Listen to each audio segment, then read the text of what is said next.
لا إله إلا الله لا إله إلا الله لا إله Sure Al-İmran tefsiri 154. ayetten başlayıp okuyumuz inşallah.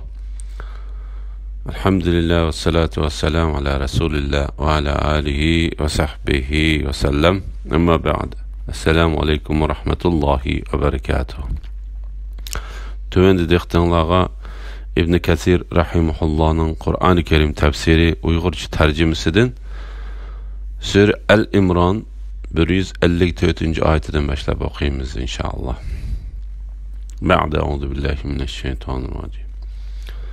Gamdan keyin Allah sizlarga aminlikni tushirib berdi. Sizlarning bir qisminglarni, ya'ni haqiqiy mu'minlarni mugdek bosdi. Yana bir qismlar, ya'ni munofiqlar o'zlari bilan bo'lib ketdi. Ya'ni kuffarlar qayta hujum qilamo deb jon qayg'usi bilan bo'lib ketdi. Bular jahiliyat davri kishilarga o'xshash Allohga qarata noto'g'ri gumonlarda bo'ldi. Ular bizga Alloh va'da qilgan g'albidan nasibi bormi deydi. Aytqinki, hamma ish haqiqatan Allohning ilkida. Ular sana oshkor qilmaydigan narsalarni o'z ichida yoshirdi. Ular agar bizga g'albidan azroq nasibi bo'lsa edi, bu yerda o'ldirilmaydi deydi. Ey Muhammed sallallahu aleyhi ve sellem, aytqinki, agar sizlar o'ylaringlarda bo'lgan taqdirdimi, aranglardagi o'ldirilishi putur etilgan kishilar cho'qim o'zlarining o'ladigan joylariga berishidi. Allohning qazosidan qochib qutulg'ili bo'lmaydi. Allohning bundoq qilishi ko'nglinglardagini sinash va qalbinglardagi narsalarni poklash uchundir. Allah ko'ngillardagini yaxshilik bo'lsin, yomonlik bo'lsin bilgichidir.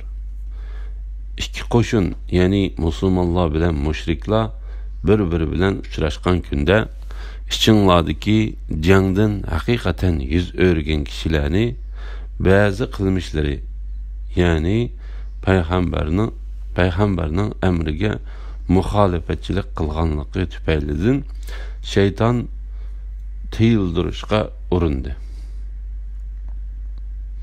Allah haqiqatan ularni afu qildi. Allah haqiqatan mağfiret qilg'uchidir, nihoyatda halimdir. Ya'ni osiylik qilganlarni jazolashga oldirib ketmaydi. Urush bo'layotganda mu'minlarni mugdek bosganligi va munofiqlarning sarosimga tushib qolganligi to'g'risida. Alloh taolo bu oyatda mu'minlar g'amkin holatda turganda ularga mugdek besishdan iborat xotirjamlikni tushirganligidan xabar berdi. Mundaq vaqtda mugdekning tushganligi Allah Teala'nın ularga amonlik berganligining alomatidir. Bu vaqtda Alloh taolo Badr urushining qissasida mundaq dedi. Öz vaqtida Allah tinchlantirish yuzidan sizlarga uyqu bag'ishladi.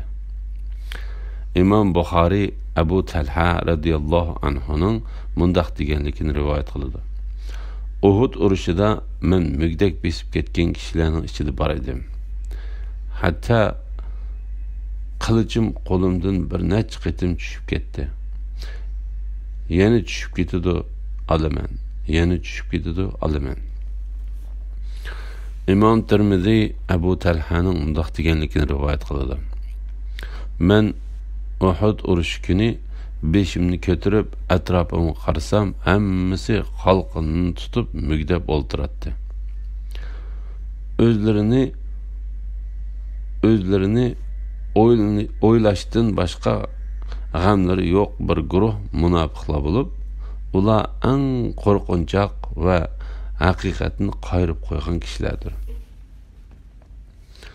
özlerini oylaşdan başka gamları yok bir guruh bana münafıklar bulup, ular en korkunçak ve hakikatini kayırıp koygan kişilerdir. Bular cahiliyet devri kişilerge okşaş.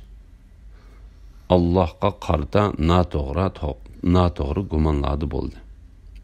Yani ular yalğançılardır ve Allah Ta'ala'ya şek kılgıçılardır. Gamdan keyin Allah sizlarga aminlik tushirib berdi. Sizlarning bir qisminglarni, ya'ni haqiqiy mu'minlarni mugdak bosdi. Ya'ni mu'minlar Allah Ta'alaga ishonchisi kuchli ve haqiqiy tavakkul qilguvchilardir. Ular Allah Ta'alaning payg'ambari Muhammad alayhissalomga yordam beradiganligiga ve uning orzusiga yetkazadiganligiga chin qalbidan ishonadi. Bu vaqtda Allah Taala mundaq dedi. Belki sizlar payg'ambar ve mu'minlar oilasiga mangu qaytmaydi. Belki sizlar payg'ambar ve mu'minlar oilasiga mangu qaytmaydi deb gumon qildinglar. Bu gumrohlik dillaringlarga chiroyli tuyuldi. Sizlar yomon gumanda, ya'ni ular öldürülüp bir musak qaytmaydı deydigan oyda buldunlar. Sizlar alak bolğucu qavm buldunlar. Shuningdek münafıqlar, agar mushriklar bu saatning o'zida kelsa, ular g'alaba qilib islom va musulmonlar shak yo'q tugishadi deb e'tiqod qilishdi. Iymon qalbida chin o'rnamagan kishilarning holi shundoq bo'ladi. Ular birer yomon ishga yo'liqsa, bu vaqtda yomon gumonlarni qiladi. Ondan Allah Taala ularning shu vaqtda deydigan so'zlaridan xabar berib, mundaq deydi. Ular bizga Allah va'da qilgan qalbidan nasib bormi deydi. Ondan Allah Taala mundaq deydi. Aytqinki, hamma ish haqiqatan Allohning ilkida. Ular sana oshkor qilmaydigan narsalarni o'z ichida yoshirishidi. Ondan Allah Taala ularning ko'ngillarida yoshirgan narsalarni bayon qilib, mundaq deydi. Ular agar bizga g'albidan azroq nasib bo'lsa edi, bu yerda o'ldirilmaydik. Ya'ni munofiqlar bu so'zni payg'ambar alayhissalomdan yoshirdi. İbn İshaq Abdullah ibn Zubayrning mundaq deganligini rivoyat qildi. Zubayr, biz qattiq qo'rqib ketib, Allah Taala bizga uyquni avatganda, men o'zimni payg'ambar alayhissalom bilan bir yerda turgan oldimni ko'rdim. U chaqda bizning ichimizdagi har bir kishining boshlari uyqudan pastga sangilab ketgan edi. Allohning nomi bilan qasamki, shaksiz men Muntab ibn Qushayr degan munofiqning agar bizga qalbidan ozroq nasib bo'lsa edi, bu yerda o'ldirilmaydi degan so'zini tushimdagidek anglab, uni esimga elib oldim. Bu vaqtda Allah Taala bu oyatni tushirdi. Ular agar bizga qalbidan ozroq nasib bo'lsa edi, bu yerda o'ldirilmaydi deydi. Ey Muhammed sallallahu aleyhi ve sellem, aytqinki, agar sizlar o'ylaringlarda bo'lgan taqdirdimi, aranglardagi o'ldirilishib tutib etilgan kishilar cho'qim o'zlarining o'ladigan joyiga berishidi. Allohning qazosidan qochib qutulib bo'lmaydi. Bu Allah tarafidan tutilib ketgan ish ve qochib qutulib bo'lmaydigan bir hukmdir.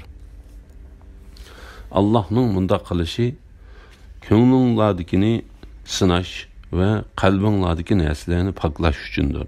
Ya'ni Allah Taala yomon bilan yaxshini, mu'min bilan munofiqni ayirish, kishilarga gap so'zlari va ish harakatlaridan ochiq bo'lishi uchun shunday qildi. Allah ko'ngillardagini yaxshilik bo'lsin, yomonlik bo'lsin bilguchidir. Uhud urushida ba'zi mu'minlarning jangdan yuz o'rganligining va ularning kechirilganligining bayon to'g'risida.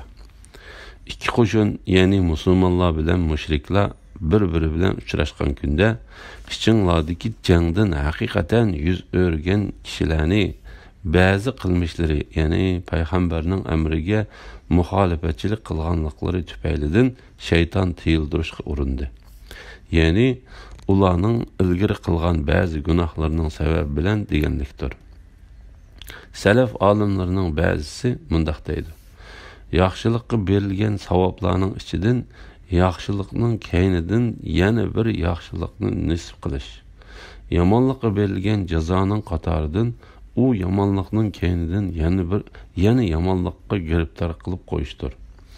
Ondan Alloh taolo mundaq dedi: Alloh haqiqatan ularni afv qildi. Ya'ni ularning urushdan qochganligini afv qildi.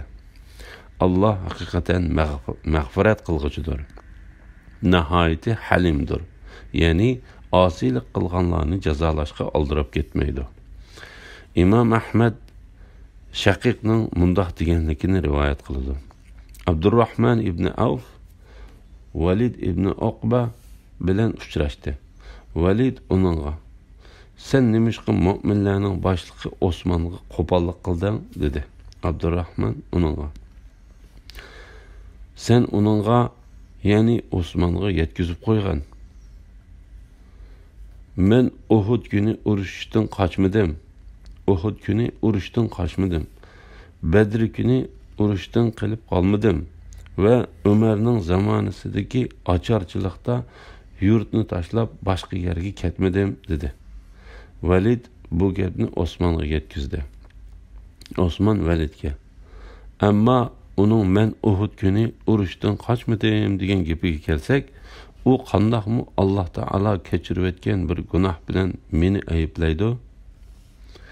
Alloh taolo bu gunohni kechirib o'tib mundaq dedi: ikki qo'shin, ya'ni musulmonlar bilan mushriklar bir-biri bilan uchrashgan kunda ichinglardagi jangdan haqiqatan yuz o'rgan kishilarni ba'zi qilmishlari, ya'ni payg'ambarning amriga muxolifatchilik qilganligi tufaylidan shayton tiyildirishga urindi.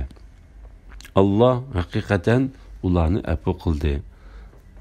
Ammo uning men Badr kuni urushdan qilib qolmadim degan gapiga kelsak, men u chaqda payg'ambar alayhisalomning qizi Ruqiyaning kesiliga qarab o'tdim. Hatto u shu kasal bilan vafot bo'lib ketdi. Payg'ambar alayhisalom menga urushda olgan o'ljidan bir kishilik nasib ayirib qo'ydi. Payg'ambar alayhisalom bir kishilik nasib ayirib qo'ygan kishi albatta u urushga qatnashgan hisoblanadi. Ammo uning men Umarning zamonasidagi ocharchilikda yurtni tashlab boshqa yerga ketmadim degan gapiga kelsak, men Umarning zamonasidagi ocharchilikni tashlab boshqa yerga ketdim. Chunki men ocharchilikda chiday olmayman va umu chiday olmaydi. Sen berib bu gaplarni Abdurrahmonga so'zlab bergin dedi. Ey mu'minlar, safarga chiqqan yoki g'azotga chiqqan qarindoshlar haqida ular yenimizda bo'lganda o'lmaydi va o'ldirilmaydi degan kofirlarga o'xshash bo'lmanglar.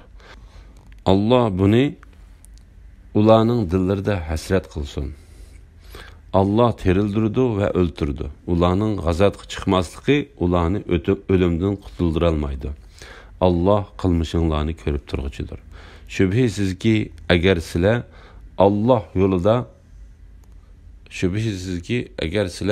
Allah yolida yani g'azotda o'ldirilsanglar yoki g'azotga ketib berib o'z ajilinglar bilan o'lsanglar, sizlarga Alloh tarafidan bo'lgan mag'firat va rahmat albatta ularning toplaydigan dunyosidan ortiqdir. Agar sizlar o'z ajilinglar bilan o'lsanglar yoki jang maydonida o'ldirilsanglar, oxiratda cho'qim Allohning dargohiga to'planasizlar. Alloh sizlarni amalinglarga qarab mukofotlaydi. Ölüm ve qazo qadriga tutgan muomalada kafirlar o'xshab qilishdan to'sish to'g'risida. Alloh taolo kafirlar o'zlarining safar va urushlarida o'lib ketgan qarindoshlari to'g'risida, agar ular u ishlarni qilmagan bo'lsa, ya'ni safarga va urushga chiqmagan bo'lsa, ularga bu musibat kelmaydi deydigan qarashiga mu'min bandalarining qarashining o'xshab qilishidan to'sib mundaq dedi. Ey mu'minlar, safarga chiqqan yoki g'azotga chiqqan qarindoshlari haqida ular yenimizda bo'lganda o'lmaydi va o'ldirilmaydi degan kofirlarga o'xshash bo'lmanglar. Allah bunu ularning dillarida hasrat qilsin. Ya'ni ularning qarindoshlarining o'lganligiga va o'ldirilganligiga texim hasratlanish uchun Alloh taolo bu o'yni ularning dillariga soldi. Ondan Alloh taolo ularga radiya berib mundaq deydi. Allah tirildirdi ve öldürdü. Ularning g'azotga chiqmasligi ularni o'limdan qutuldurolmaydi. Ya'ni yaratish Alloh taolaning qo'lida. Hamma ish Alloh taolaning ilkida. Bir kishining terilishi va o'lishi faqat Alloh taolaning xohishi va taqdir qilishi bilan bo'ladi. Har qanday kishining umrining uzun va qisqa bo'lishi faqat Alloh taolaning pütüvetkiniçe boludu. Allah kılmışlarını körüp turğucudur. Yani onun bilimi məxluqatlarının hemmisiga yeterliktir. Allah Teala'ga ularning işlerinden kichikkina bir narsami maxfi emas. Şübhisizki agar sizlar Allah yo'lida, yani g'azotda o'ldirilsanglar yoki g'azotga ketib berib o'z ajlinglar bilan o'lsanglar, sizlarga Allah tarafidan bo'lgan mag'firat va rahmat albatta ularning to'plagan dunyosidan ortiqdir. Ya'ni bu oyat Allah Taolaning yo'lida o'ldirilish va o'lishning Allah Taolaning rahmatiga, mag'firatiga va roziligiga erishishga vosita bo'ladiganligini va Allah Taolaning yo'lida o'ldirilish ve ölüşünün dünyadaki hayattan ve yo'qolib ketadigan mal mülkni to'plag'andan yaxshi degan ma'nolarni o'z ichiga oladi. Alloh taolo o'lgan yoki o'ldirilgan kishilarning hammasining qaytish o'rni Alloh taolaning dargohi ekanligidan va ularning dunyoda qilgan amaliga qarab yaxshi amalga mukofot, yomon amalga jazo beradiganligidan xabar berib mundaq deydi. Agar sizlar o'z ajlinglar bilan o'lsanglar yoki jang maydonida o'ldirilsanglar, oxirat cho'qim Allohning dargohiga to'plansizlar. Allah sizlarni amalinglar qarab mukofotlaydi. Alhamdulillah, Alloh şükürler bo'lsin. Yuqorida Al-Imron surasi tafsiridan 158 oyatgacha angladinglar. Oxirini keng qitimliq o'qishimizda davomlashtiramiz inshaalloh. Assalomu alaykum va rahmatullohi va barakatuh.